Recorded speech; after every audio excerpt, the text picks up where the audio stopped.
नमस्कार बालदोस्तांनो. आपल्या आजीच्या गोष्टी या यूट्यूब चॅनलवर तुमचं खूप खूप स्वागत आहे. बघा, मागच्या गुरुवारी प्रभू रामरायांची कथा झाली. तेव्हा रामनवमी होती, म्हणून रामजन्माची कथा झाली. आता ह्या गुरुवारी मारुतीरायांचा जन्म झाला, म्हणून आपण मारुती जन्माची कथा घेऊया.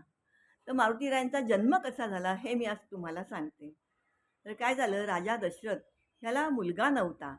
राजा दशरथ म्हणजे आपल्या प्रभू रामरायांचे वडील.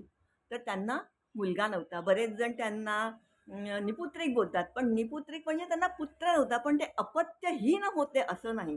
त्यांना एक मुलगी होती. त्या मुलीचं नाव शांता असं होतं. तर त्यांना मुलगा नव्हता आणि त्या एवढा मोठा राज्यकारभार, तर त्याला कोणतरी राज्याचा वारस पाहिजे ना.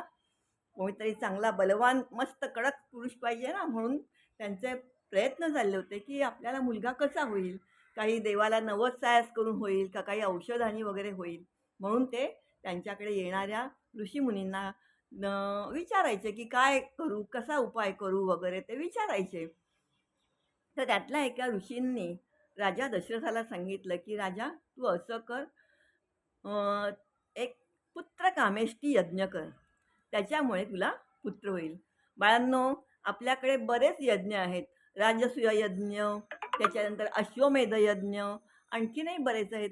तसा हा पुत्रकामेष्टी यज्ञ आहे. पुत्रकामेष्टी म्हणजे पुत्राची इच्छा धरून केलेला जो यज्ञ आहे त्याला पुत्रकामेष्टी यज्ञ असं म्हणतात. तर आता राजा असतो, त्याला काय कमी होतं? त्याने केला, पुत्रकामेष्टी यज्ञ केला आणि तो सक्सेसफुलही झाला.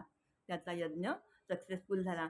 त्याने जेव्हा तो यज्ञ केला, त्यावेळेला त्या यज्ञातून प्रत्यक्ष अग्निदेवता बाहेर आली आणि त्या अग्निदेवतेने त्याला एक कुंभ दिला आणि सांगितलं, ह्या कुंभामध्ये प्रसाद आहे. तो प्रसाद तू तुझ्या राण्यांना दे, म्हणजे त्यांना पुत्र होईल. आता तुम्ही तो प्रसाद समजा किंवा काही औषध समजा, काही असेल, पण ते त्यांनी राजा दशरथाला दिलं आणि सांगितलं की तू हा प्रसाद तुझ्या राण्यांना दे, म्हणजे त्यांना पुत्र होईल. राजा म्हणाला ठीक आहे, आणि मग राजाने काय केलं, तो प्रसाद घेतला आणि आपल्या राण्यांना दिला. त्यांना सांगितलं, हा प्रसाद तुम्ही ग्रहण करा, म्हणजे आपल्याला पुत्र होईल. या तिन्ही राण्यांनी, राजा दशरथाला 3 राण्या होत्या, कौसल्या, सुमित्रा आणि कैकयी. तर त्यांनी तिन्ही राण्यांना प्रसाद दिला आणि त्या तिन्ही राण्यांनी वाटून पण घेतला. पण गंमत अशी झाली त्यावेळेला, त्या तिघींनी ग्लासामध्ये बरोबर वाटून घेतला. तितक्यात सुमित्रेला म्हणजे मधल्या राणीला काहीतरी काम आलं, म्हणून ती बोलली, थांबा मी येते, आत्ता येते, असं म्हणून तिने तिचा ग्लास घेतला आणि तो ग्लास खिडकीवर ठेवला आणि ती पटकन येते असं म्हणाली. पण विदिन दॅट पिरियड, तेवढ्या त्या वेळात सुद्धा काय झालं माहिती आहे का? तो ग्लास तिने तिथे ठेवला होता ना, तर एक घार आकाशात गिरट्या घालत होती.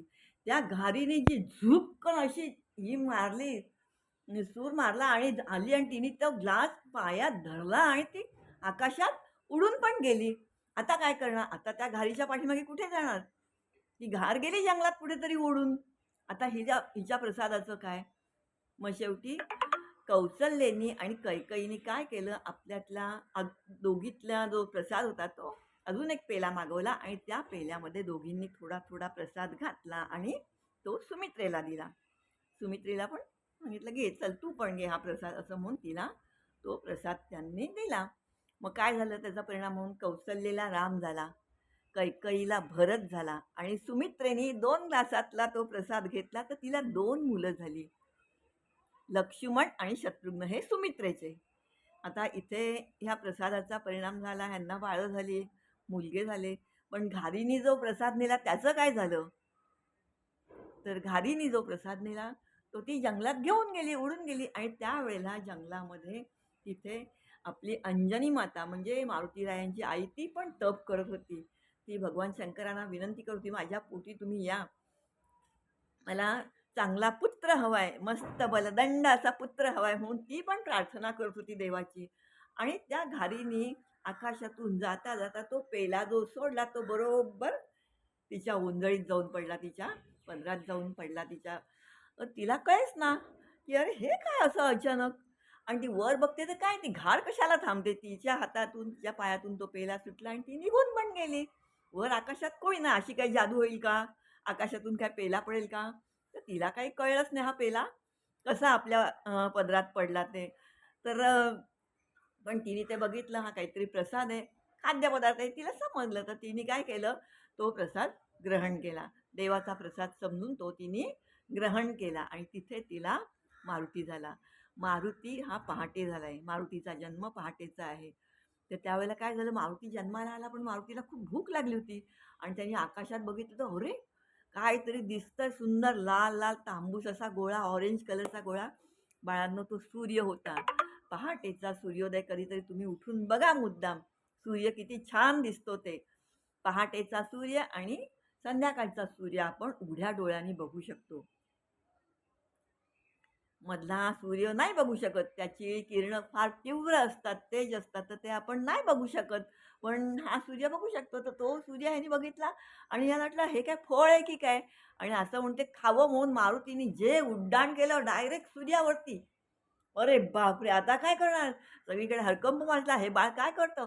इंद्र बघत होता वरून स्वर्गातून, की आता हा बाळ काय करतो? ह्या सूर्याला पकडतोय का खातोय काय करतोय काय? त्याला काही केलं समजेच ना, आता काय करावं?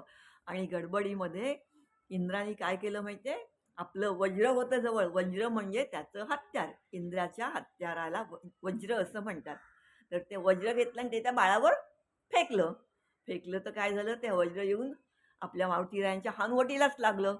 हनुवटीला लागलं आणि त्या वज्राचा चुरा-चुरा झाला. इंद्राचं वज्र त्याचा चुरा-चुरा झाला म्हणजे बघा काय त्या बाळाची ताकद असेल. नुकतंच जन्मलेलं बाळ ते पण. पण आपल्या मारुतीरायांच्या हनुवटीचा आकार बदलला. आपल्यासारखा आकार होता त्यांचा पहिल्यांदा. पण एवढं मोठं वज्र लागलं इंद्राचं म्हटल्यावर काय आणि मग ती कशी हनुवटी झाली ते तुम्ही बघताच आहे.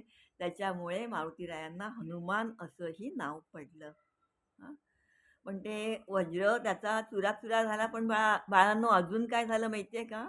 मारुतीराया बेशुद्ध झाले. एवढा जोरदार प्रहार झाला तो. एवढं चिमुकलं बाळ कसं ते सहन करणार? त्याच्यामुळे मारुतीराया मूर्छित होऊन पडले.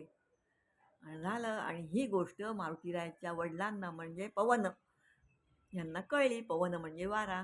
आपण बोलतो बघा, पवनसुत हनुमान की जय. तर पवनसुत म्हणजे काय? सूत ह्याचा मराठीत 2 अर्थ होतात. सूत ह्या शब्दाचे 2 अर्थ होतात. दीर्घ आणि ह्रस्व असा त्याच्यात फरक आहे.